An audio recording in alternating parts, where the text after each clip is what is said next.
Press conference हो रही है, आपको सीधे वहीं लिए चलते हैं। जारी की गई है उसके अनुसार विदेशों में फंसे भारतीय संबंधित भारतीय दूतावास और उच्च आयोग में अपना पंजीकरण कराएंगे।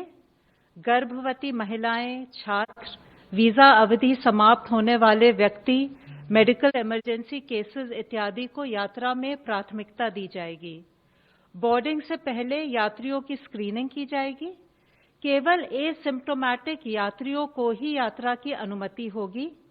यात्रा के दौरान सिविल एविएशन और हेल्थ के प्रोटोकॉल्स का अनुपालन करना होगा। बोर्डिंग के पहले सभी यात्री अंडरटेकिंग देंगे कि वे भारत में आगमन पर 14 दिनों तक न्यूनतम अवधि के लिए अपने खर्चे पर अनिवार्य इंस्टीट्यूशनल क्वारंटाइन में रहेंगे। गंतव्य पर पहुंचकर सभी की मेडिकल जांच की जाएगी और सभी को आरोग्य सेतु ऐप पर अपने आप को रजिस्टर करना होगा। अगर कोई यात्री सिम्प्टोमेटिक पाया जाता है, उन्हें हेल्थ प्रोटोकॉल के अनुसार मेडिकल फैसिलिटी में पहुंचाया जाएगा। बाकी यात्री इंस्टीट्यूशनल क्वारंटाइन में पहुंचाए जाएंगे। 14 दिन के इंस्टीट्यूशनल क्वारंटाइन के बाद इनका दोबारा कोविड टेस्ट किया जाएगा और स्वास्थ्य प्रोटोकॉल के अनुसार अग्रिम कार्यवाही की जाएगी। इंस्टीट्यूशनल क्वारंटाइन की व्यवस्था संबंधित राज्य या केंद्र शासित प्रदेश की सरकार की करेगी। विदेश मंत्रालय यात्रियों की सूची उनके आगमन से पहले संबंधित राज्यों के साथ साझा करेगी। इसी प्रकार से बहुत से विदेशी ग्रीन कार्ड या ओसीआई कार्ड होल्डर्स और भारतीय जो विभिन्न कारणों से विदेश जाना चाहते हैं, उनके लिए भी यात्रा की व्यवस्था की गई है, बशर्ते गंतव्य वाला देश इन्हें अपने यहां प्रवेश की अनुमति दे। इवैक्यूएशन फ्लाइट्स द्वारा विदेश जाने वाले अंतर्राष्ट्रीय यात्रियों के लिए एयरपोर्ट्स अथॉरिटी ऑफ इंडिया ने भी एक एसओपी बनाई है, जिससे कि सोशल डिस्टेंसिंग, हेल्थ प्रोटोकॉल्स का एयरपोर्ट्स पर अनुपालन हो। एसओपीज के सफल क्रियान्वयन के लिए स्वास्थ्य मंत्रालय, विदेश मंत्रालय, गृह मंत्रालय, सैन्य मामलों के विभाग, सिविल एविएशन मंत्रालय और एयर इंडिया के वरिष्ठ अधिकारियों की एक इंटर मिनिस्टीरियल कोऑर्डिनेशन कमेटी का गठन किया गया है। यह कमेटी मिलकर एसओपी को लागू करने के लिए और व्यवस्थित तरीके से यात्रा को सफल बनाने के लिए सभी आवश्यक कार्रवाई सुनिश्चित करेगी। कमेटी संबंधित राज्य सरकारों के साथ विदेश से आने और जाने वाले व्यक्तियों की यात्रा की व्यवस्था के लिए समन्वय करेगी। इस क्रम में नौसेना का जहाज आईएनएस जलश्वा मालदीव्स पहुंच गया है और वहां से लगभग 700 यात्रियों के साथ, जिनमें बच्चे और महिलाएं शामिल हैं, आज रवाना होगा। यह अनुमान है कि 10 मई की रात तक यह कोची पहुंचेगा। कल अबू धाबी से कोची और दुबई से कोझिकोड के लिए फ्लाइट्स लगभग 354 यात्रियों को लेकर पहुंच चुकी हैं। आज सिंगापुर से दिल्ली की फ्लाइट भी 250 से अधिक यात्रियों के साथ पहुंच गई है। 5 और फ्लाइट्स आज पहुंचेंगी।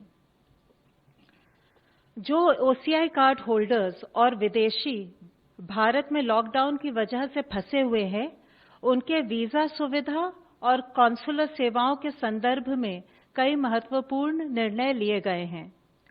चूंकि लॉकडाउन में अंतर्राष्ट्रीय हवाई यात्रा की अनुमति नहीं है, इस अवधि के लिए ओसीआई कार्ड धारक की multiple entry life long visa सुविधा को स्थगित किया गया है, परंतु ओसीआई कार्ड धारक जो पहले से ही भारत में हैं, उनका ओसीआई कार्ड किसी भी अवधि तक भारत में रहने के लिए वैध होगा। प्रतिबंध के दौरान अगर ओसीआई कार्ड धारक बहुत आवश्यक कारणों से भारत की यात्रा करना चाहें, तो वे भारतीय मिशन से वीजा के लिए संपर्क कर सकते हैं। जिन विदेशी नागरिकों का वीजा एक्सपायर हो रहा है, उनके ऑनलाइन आवेदन पर उनके वीजा को ग्रेटिस आधार पर, यानी बिना शुल्क लिए एक्सटेंड किया जाएगा। ये सुविधा रेगुलर या ई वीजा दोनों के लिए उपलब्ध है। इस एक्सटेंशन पर ओवरस्टे की पेनल्टी नहीं लगेगी। भारत द्वारा अंतर्राष्ट्रीय हवाई यात्रा पर प्रतिबंध हटाने के 30 दिनों की अवधि तक यह वैलिड होगा। मैं फिर से सबसे अनुरोध करूंगी कि यात्रा के दौरान सार्वजनिक स्थानों पर, कार्यस्थलों पर हम राष्ट्रीय निर्देश, सोशल डिस्टेंसिंग और हेल्थ प्रोटोकॉल्स का पूर्ण रूप से अनुपालन करें, जिससे कि कोविड-19 संक्रमण से हम अपना और औरों का बचाव कर सकें। धन्यवाद। धन्यवाद। स्वास्थ्य मंत्रालय के प्रतिनिधि प्लीज। देश में अब तक 16,540 पीपल कोविड-19 से क्योर हो चुके हैं और टोटल 37,916 केसेस एक्टिव मेडिकल हैं। पिछले 24 घंटे में अगर हम देखें तो पाते हैं कि कंफर्म केसेस की संख्या में 3,390 केसेस का इंक्रीज नोट किया है, पर साथ ही 1,273 पेशेंट्स क्योर भी हुए हैं। इस तरीके से हम देखते हैं कि क्योर पेशेंट की संख्या में लगातार वृद्धि हो रही है, जो कि एक पॉजिटिव न्यूज है। हमारी रिकवरी परसेंटेज देखें तो वह अभी 29.36% हो चुकी है, यानी कि अब तक हॉस्पिटलाइज हुए पेशेंट में से लगभग हर 3 में से 1 पेशेंट रिकवर क्योर हो चुका है और यह रिकवरी रेट, जैसे कि हम बताते रहे हैं, लगातार बढ़ रहा है। कल तक का डेटा देखें तो हम पाते हैं कि जो हमारे पेशेंट एक्टिव मेडिकल सुपरविजन में हैं, उनमें से 3.2% ऑक्सीजन सपोर्ट पर हैं, 4.7% आईसीयू सपोर्ट से रिलेटेड सर्विसेज पा रहे हैं और साथ में 1.1% पर्सन जो हैं वह वेंटिलेटर सपोर्ट पर हैं। हमारे कंट्री में अगर हम देखें तो पाते हैं कि 216 जिले ऐसे हैं जहां पर कोई केस रिपोर्ट नहीं हुआ है। 42 ऐसे जिले हैं जिनमें पिछले 28 दिन से कोई केस नहीं आया है। 29 ऐसे जिले हैं जहां पर पिछले 21 दिन से कोई केस रिपोर्ट नहीं हुआ है। 36 ऐसे जिले हैं जहां पर कि पिछले 14 दिन से कोई केस नहीं आया है और 46 ऐसे जिले हैं जहां पिछले 7 दिनों से कोई केस नहीं आया है। हमारा एफर्ट है कि हम फील्ड पर कंटेनमेंट और फिजिकल डिस्टेंसिंग का पालन करते हुए इन जिले की संख्याओं को बढ़ाएं। भारतीय रेलवेज ने 5,231 कोचेस को कोविड केयर सेंटर्स के रूप में कन्वर्ट किया है और उनको 215 आइडेंटिफाइड रेलवे स्टेशन पर रखा जाएगा। इन कोचेस का यूज मिनिस्ट्री ऑफ हेल्थ द्वारा 7 अप्रैल को जारी किए गए दिशा निर्देशों के अनुसार वेरी माइल्ड और माइल्ड केसेस के ट्रीटमेंट के लिए किया जाएगा। यह इंश्योर किया जाएगा कि क्रॉस इन्फेक्शन से बचने के लिए सस्पेक्टेड और कंफर्म केसेस के लिए अलग अलग कोच डेजिग्नेट किए जाएं। जहां पर भी cases Covid care centre coach में एडमिट होते हैं, वहां प्रत्येक पेशेंट को या तो एक इंडिविजुअल केबिन असाइन किया जाए या जरूरत अनुसार 2 कंफर्म पेशेंट एक केबिन में रखे जा सकते हैं। 215 स्टेशन में से 85 स्टेशन पर इवन हेल्थ केयर स्टाफ भी रेलवे द्वारा प्रोवाइड किया जाएगा और एडिशनली जो 130 रेलवे स्टेशन हैं जहां पर ये कोविड केयर कोचेज होंगी, वहां स्टेट जब अगर उनकी रिक्वेस्ट के अनुसार स्टेट के द्वारा स्टाफ और एसेंशियल मेडिसिन प्रोवाइड की जाएंगी। रेलवेज ने 2,500 डॉक्टर्स और 35,000 पैरामेडिक्स को भी कोविड-19 मैनेजमेंट के लिए डिप्लॉय किया है। इसके साथ ही आईसीएमआर ने प्रोजेक्ट प्लेसिड के तहत प्लेसिड यानी phase 2 open label randomise control trial को उनको नेशनल एथिक्स कमेटी से मंजूरी मिल गई है, जिसके तहत आईसीएमआर कॉन्वलेसेंट प्लाज्मा की सेफ्टी और एफिकेसी को असेस करने के लिए क्लिनिकल ट्रायल्स 21 हॉस्पिटल में करेगा, जिसमें से कि 5 अस्पताल महाराष्ट्र से हैं, 4 गुजरात से हैं, राजस्थान, तमिलनाडु, मध्य प्रदेश और उत्तर प्रदेश से 2-2 अस्पताल हैं। साथ ही पंजाब, कर्नाटका, तेलंगाना, चंडीगढ़ से 1 अस्पताल है। कल माननीय स्वास्थ्य मंत्री और माननीय आयुष मंत्री उन्होंने मिलकर आयुष संजीवनी एप्लीकेशन का लॉन्च किया, जिसको कि आयुष मंत्रालय ने मिनिस्ट्री ऑफ आईटी के द्वारा डेवलप किया था। साथ ही 2 इंटरडिसिप्लिनरी क्लिनिकल रिसर्च स्टडीज जो एक जॉइंट इनिशिएटिव के रूप में आयुष मंत्रालय, मिनिस्ट्री ऑफ हेल्थ और ministry of science and technologies ICMR के साथ मिलकर उसको भी लॉन्च किया गया। इन स्टडीज का मुख्य उद्देश्य है कि आयुर्वेदा को प्रोफाइलैक्सिस के लिए रूप में कैसे इस्तेमाल किया जाए और उसको स्टैंडर्ड केयर फॉर कोविड-19 से संबंधित एडिशनल सपोर्ट के रूप में कैसे यूज किया जा सकता है। इसी के तहत दूसरी स्टडी के द्वारा population-based intervention on the impact of आयुष-based prophylactic interventions, जो कि आयुर्वेद का इस्तेमाल कोविड-19 के प्रिवेंशन में हाई रिस्क पॉपुलेशन को स्टडी करेगा। माननीय स्वास्थ्य मंत्री जी ने तमिलनाडु, केरल, कर्नाटका और तेलंगाना के राज्य स्वास्थ्य मंत्रियों से भी उनके प्रिपेयर्डनेस और कंटेनमेंट एफर्ट्स की समीक्षा की। इससे पहले माननीय स्वास्थ्य मंत्री ने यूपी, उड़ीसा, वेस्ट बंगाल, गुजरात और महाराष्ट्र के स्वास्थ्य मंत्रियों के साथ भी वीडियो कॉन्फ्रेंस के द्वारा बातचीत की और उन्होंने कहा कि राज्यों को हर संभव मदद दी जाएगी।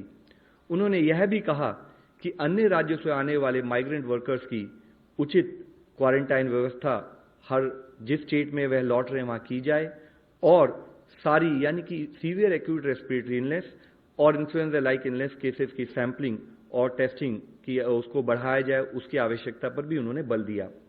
माननीय स्वास्थ्य मंत्री जी ने रेड क्रॉस वॉलंटियर्स द्वारा देश में किए जा रहे रिलीफ मटेरियल के डिस्ट्रीब्यूशन को भी वर्ल्ड रेड क्रॉस डे पर सराहना की।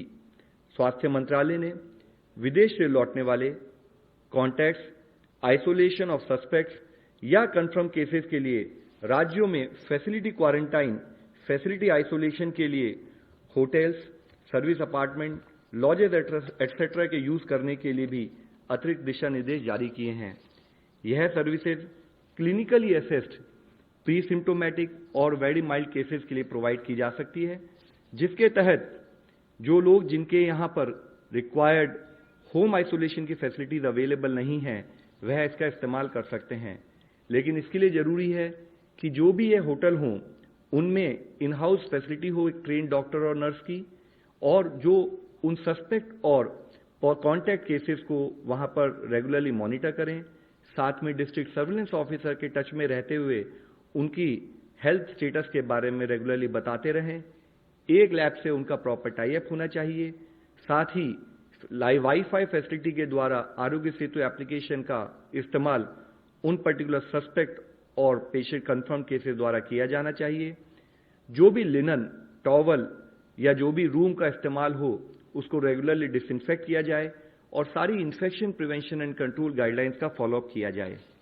इसके साथ ही जब माइग्रेंट वर्कर्स अपने रेस्पेक्टिव स्टेट्स में वापस लौट रहे हैं, इस बात पर एम्फेसिस होना बहुत जरूरी है कि मूवमेंट के दौरान उनको इन्फेक्शन प्रिवेंशन मैनेजमेंट से संबंधित सभी प्रिकॉशंस का फॉलोअप हो, जैसे कि ऑर्गेनाइज किया गया हो, वह चाहे होम क्वारंटाइन हो या फैसिलिटी क्वारंटाइन हो, सभी नियमों का पालन किया जाए।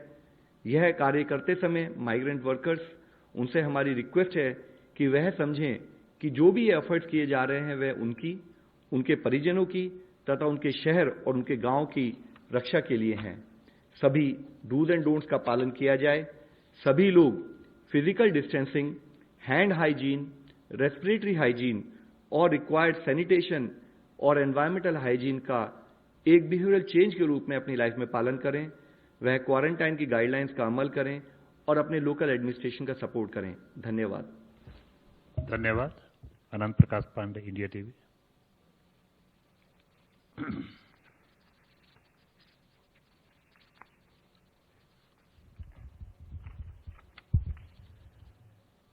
सर, कल एम्स के डायरेक्टर का एक बयान आया कि जो कोरोना का पीक है वो जून जुलाई तक जाएगा, तो क्या हम इस लड़ाई को इतने लंबे समय तक लड़ने के लिए तैयार हैं और क्या हमारा मेडिकल सिस्टम जो है वो तैयार है इतनी लंबी इस लड़ाई को लड़ने के लिए? एक और सवाल है सर, ये फेविपिराविर जो ड्रग को लेकर उसके क्लिनिकल ट्रायल्स के लिए आईसीएमआर ने कहा है, तो ये दवा कितनी कारगर है अगर इसका ट्रायल सफल होता है तो? सर, विद रेस्पेक्ट टू जैसे कि एम्स के डायरेक्टर साहब ने कहा है और इससे पहले भी हम लोगों ने कई बार चर्चा की है कि अगर हम रिक्वायर्ड डूज एंड डोंट्स का पालन करेंगे, required processes in terms of clinical management उसको फॉलो करेंगे, तो हो सकता है कि हम पीक को अचीव ना करें, हमारा कर्व इसी तरह से फ्लैटन रहे। लेकिन जिस भी समय पर अगर हम कोई भी प्रिकॉशंस का, रिक्वायर्ड प्रोसेसेस का पालन नहीं करते हैं तो केसेस में स्पाइक आने की संभावना रहती है, जिसके लिए ही हम आपके द्वारा सबसे रिक्वेस्ट करते हैं कि काइंडली हमें हर तरह का सपोर्ट दिया जाए, कम्युनिटी सपोर्ट मिले, फील्ड में हर तरह से एक्शन और सपोर्ट हमारा उस तरह से चलता रहे कि हम उस पीक को ऑब्जर्व ना कर पाए। आपने कौन सी दवाई के बारे में जी? रेमडेसिविर।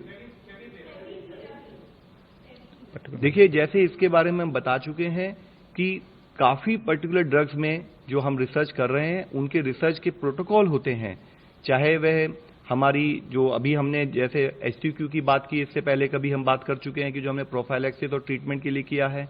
इसके साथ ही हमारे बहुत सारे और कैंडिडेट हैं और हमारी और भी जो ओल्ड ड्रग्स है उनका रीपर्पजिंग का भी प्रोसेस चल रहा है। उनके रिजल्ट आने में महत्वपूर्ण प्रेस कॉन्फ्रेंस आप सुन रहे थे। स्वास्थ्य मंत्रालय की ओर से साफ कहा गया है कि रिकवरी रेट काफी अच्छा हुआ है। हर 3 में से जो अस्पताल में भर्ती मरीज है उनमें से 1 मरीज ठीक होकर घर जा रहा है। ये एक बड़ी बात आज स्वास्थ्य मंत्रालय की ओर से कही गई।